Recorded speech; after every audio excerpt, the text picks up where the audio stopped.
2024 का इंतखाब है और हर मरतबा हमने देखा एक डिफरेंट पार्टी मेजॉरिटी के साथ ऐवान में हमें नजर आई। जाहिर है पस पर्दा बहुत सी बातें होती हैं, इन तमाम इंतखाबात के नताइज को लेकर भी बहुत से कंसर्न थे, आज तक हैं, लेकिन 2024 में क्या कोई एक्शन रीप्ले हो सकता है जो हमने पिछले इलेक्शन में देखा किसी एक पार्टी की मेजॉरिटी को लेके, या फिर इट इज टू अनप्रेडिक्टेबल के कुछ नहीं कहा जा सकता? इलेक्शन जो है 2024 का, इसने पिछले तमाम इलेक्शंस को पीछे छोड़ दिया। अच्छा। इसमें बड़े बड़े अजीबोगरीब वाकयात हो चुके हैं और होने वाले हैं। जिस तरह के आज ही यहाँ पे शायद आपको पता है भाई के कैंडिडेट्स भी सामने आ गए। जी बिल्कुल, उनके हिमायत याफ्ता कुछ सबको पता है कि भाई कौन है जी, और भाई के कैंडिडेट्स जो हैं वो आपको अच्छा लगे या बुरा लगे, वो कहीं ना कहीं हालात तो खराब करेंगे ना।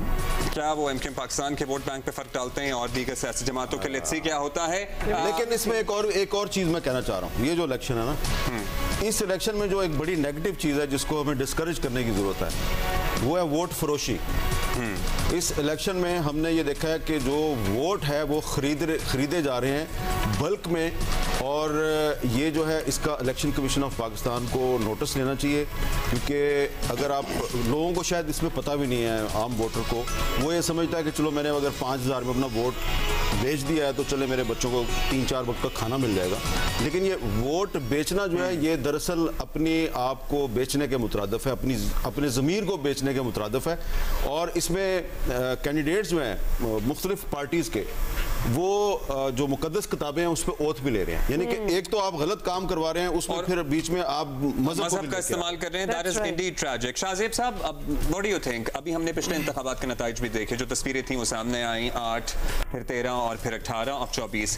क्या आपको सेंस नजर आती है टर्न आउट बहुत बड़ा फैक्टर होगा कि हाँ टर्न आउट ज्यादा हो जाए तो किसी एक पार्टी को नुकसान बाकियों को फायदा या कुछ भी हो सकता है, या फिर पिछली जैसी कोई असेंबली हमें देखने को मिलेगी? देखिए, टर्न आउट अगर ज्यादा होगा तो मेरा ख्याल है कि पाकिस्तान तहरीक इंसाफ को फायदा होगा। सही है। और इस वक्त गम गुस्सा है पाकिस्तान तहरीक इंसाफ के वोटर सपोर्टर में, जो 2018 में नून लीग के वोटर सपोर्टर में था। तो नून लीग का वोटर सपोर्टर किसी ना किसी लेवल पर निकला, और निकलने की वजह से क्या कुछ नहीं मैनेज किया गया इमरान खान साहब के लिए। उसके बावजूद पंजाब नहीं जीत पाए थे इमरान खान साहब, पंजाब नून लीग ही जीती थी। फिर वो उसके बाद जहांगीर तरीन साहब का और फिर सारे के सारे मामला हुए। तो पीटीआई के वोटर सपोर्टर के पास बड़ा आइडियल मौका है कि आपने अपना जो गुस्सा है उसको चैनलाइज करने का वाहिद तरीका जो है वोट है। आप वोट करें, जो हामिद मीर साहब भी बात कर रहे थे कि इलेक्शन ना होने से हमेशा इलेक्शन होना ज्यादा बेहतर है, और उसका होना इसलिए बेहतर है कि जी 8 फरवरी को तहरीक इंसाफ का वोटर सपोर्टर जो बड़ा गुस्से में है वो टर्नआउट बढ़ाए और उन उम्मीदवारों को जिताए जिनको वो समझते हैं कि वो इस सारे के सारे गुस्से को चैनलाइज करके आगे जाके वो काम कर सकते हैं जो कि वो चाहते हैं, बजाय इसके कि वो घर में बैठे रहें। तो इसलिए इलेक्शन हमेशा अच्छा है। अगर तहरीक इंसाफ को 2018 वाला नतीजा चाहिए तो उसके लिए उनके वोटर सपोर्टर को जी वड़ाइद साहब से भी पूछना है, मजहर साहब से भी पूछना है। ये टर्नआउट बहुत डिपेंड करता है कि ऑब्वियसली क्या रिजल्ट होगा। अगर टर्नआउट हम सोच लें कि इस पर लोग जाएंगे, आपको लगता है, and also sympathy vote, does it ever work? अगर हम बेनजीर के वक्त भी चले जाएं, बल्कि वड़ाइद साहब पहले आपसे पूछ लेते हैं क्योंकि obviously you are an encyclopedia, sympathy vote count करता है? अभी जो पीटीआई को लग रहा है और हो भी रहा है एक तासुर, तो लोग वो भर भर के उस तरह पीटीआई की सपोर्ट में निकलेंगे? क्योंकि हमने पिछली बार देखा था people travelled from abroad vote करने के लिए। क्या वही सेंस है इस बार भी कि जी अब तो बचाना है?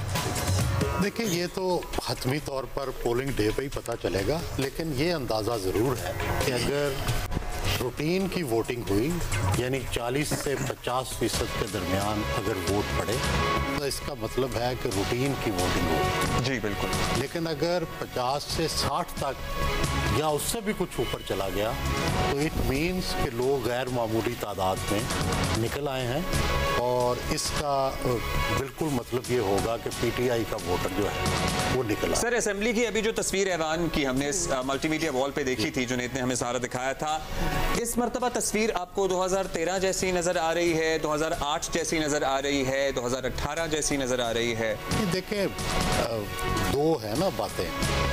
एक तो अभी तक कोई ना ऐसा क्रेडिबल सर्वे आया है जिसकी बुनियाद पे हम इलेक्शन रिजल्ट प्रेडिक्ट कर सकते, और ना ही इस दफ़ा अवामी जज्बात को पढ़ना इतना आसान। और तीसरा, जाहिर है कुछ ऐसी चीज़ें भी हुई हैं जो नई इलेक्शन में आमतौर पर होती, इस दफ़ा बहुत ज़्यादा हुई। ये 3 वो फैक्टर्स हैं जिनकी वजह से इलेक्शन के रिजल्ट्स को प्रिडिक्ट करना मुश्किल है। लेकिन पाकिस्तान के जो अदारे हैं जो कुछ सर्वेज हुए हैं, जो उनके कुछ अंदाजे हैं, उनके मुताबिक वो ये देख रहे हैं कि जो मुस्लिम लीग नून है वो लीड करेगी गवर्नमेंट को, और 100 से 110 तक सीटें जो हैं उनकी एक्सपेक्टेड हैं।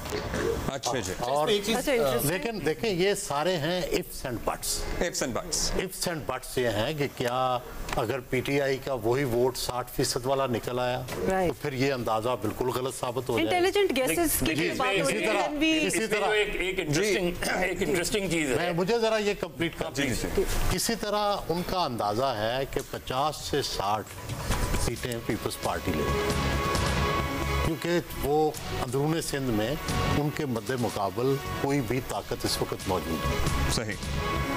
और कराची के अंदर वो पहले उनकी 5 सीटें थीं, वो इस दफ़ा कोशिश कर रहे हैं कि हम 8 से 10 सीटें लें। Karachi is very complicated, Karachi में बहुत लेकिन सारे। मैं आपको गैस बता जी, गैस है, ये गैस है, ये जराए हैं आप। नहीं गैस भी है, जराए भी है। उम्मीद है कि ये गैस ही हो। गैस ही है। इसमें एक और चीज ना, जी। और दूसरा ये है कि ये इंडिपेंडेंट्स का भी बड़ा, इस दफा जितने इंडिपेंडेंट्स की तादाद है माजी की किसी इलेक्शन में, इवन 1985 के इलेक्शन में जो कि इंडिपेंडेंट्स का इलेक्शन था, उससे भी ज्यादा है। तो इसलिए इंडिपेंडेंट्स का जो रोल होगा गवर्नमेंट मेकिंग में वो भी बड़ा होगा। और दूसरी, अगर इस गैस को माना जाए तो इसका मतलब है कि फेडरल गवर्नमेंट में पीपल्स पार्टी की और नून की कोलिशन नहीं बन रही। अच्छा, हाँ, सो वो बड़ा कॉम्प्लिकेट हो सकता है। लेकिन बलोचिस्तान में और पंजाब में जो है वो पंजाब की गवर्नमेंट इनके गैस के मुताबिक, और सिंध में पीपल्स पार्टी की, और केपी में क्योंकि कुछ वहाँ हरबे जो हैं इतने कामयाब नहीं हुए तो वहाँ पीटीआई के। चलिए जी, ये तो पूरा मंजर आ गया। एक और गैस हम लेना चाहते हैं। शहजाद, आप भी बता दें, यू आर फ्रॉम कराची, क्या सेंस है आपकी? अच्छा, मैं उससे पहले अभी ये जो वोटर टर्नआउट की बात हो रही थी, 2018 में 52-53% था वोटर टर्नआउट। हमें ये भी देखने की जरूरत है कि हमारे पास कैपेसिटी कितनी है। 5-6 बजे तक अमूमन पोलिंग जारी रहती है, क्योंकि अब 2 करोड़ 15 लाख वोटर बढ़ा है 2018 के मुकाबले में। 12 करोड़ 85 लाख वोटर्स इस दफा है। तो पहले तो पता नहीं सोहेल साहब ने इसमें बड़ा काम किया, लेकिन क्या पोलिंग स्टेशन उसी तादाद से बड़े हैं या जितने एक हल्के में जितने पोलिंग स्टेशन थे उतने ही है? तादाद उतनी रखते हैं वोटरों। तो आप ये देखें ना कि एक पोलिंग स्टेशन कितने और लोग बर्दाश्त कर सकेगा, क्योंकि अगर वो उतने पोलिंग स्टेशन बढ़ गए, अगर बढ़ गए हैं तो फिर तो ठीक है। लेकिन 2 चीजें इसमें, एक तो वैसे भी हम देखते हैं कि हमारे यहाँ एक सुस्त रवि होती है वोटर के भी, कि दोपहर को वोट देने निकलेंगे, शाम में निकलेंगे, वो सुबह जाते नहीं है, तो सुबह आपको कम रश नजर आता है। बाय द टाइम वो पहुंचते हैं तो इतने अक्सर आप देखते हैं कि पोलिंग स्टेशन बंद हो जाते हैं, लोग बाहर लाइन लगा के खड़े होते हैं। तो कैपेसिटी कितनी है कि क्या वो 60-65% वोटर बर्दाश्त भी कर सकता है एक पोलिंग स्टेशन या नहीं? दूसरा, एक हमेशा एक टैक्टिक ही होती है, जैसे शाजिर ने कहा, पीटीआई को बड़ा फायदा होगा अगर ज्यादा वोटिंग टर्नआउट होगा। आप अक्सर देखते हैं जो एक टूल रिगिंग का एक टूल इस्तेमाल किया जाता है जो पोलिंग डे पे, वो ये है कि आप पोलिंग स्लो कर देते हैं कि बाहर तो बहुत सारे लोग बाहर खड़े रह जाते हैं, पोलिंग स्टेशन के बाहर लाइनें लगी हुई देखी हैं। ये भी सेंस प्रिवेल 2013 में भी हमें याद है मंजर बताते, पोलिंग स्टेशन से रिपोर्ट हुए थे, पोलिंग स्टेशन पे उनको सेंस लगती है कि यहाँ पे शायद ये लेट्स सी क्या होता है। बातें बहुत सी हैं, लेकिन जाहिर है कुछ नाश्ते पानी का भी हमने सोहेल बड़ाइच साहब के लिए इंतजाम करना है, उसके लिए हमें ब्रेक लेनी है।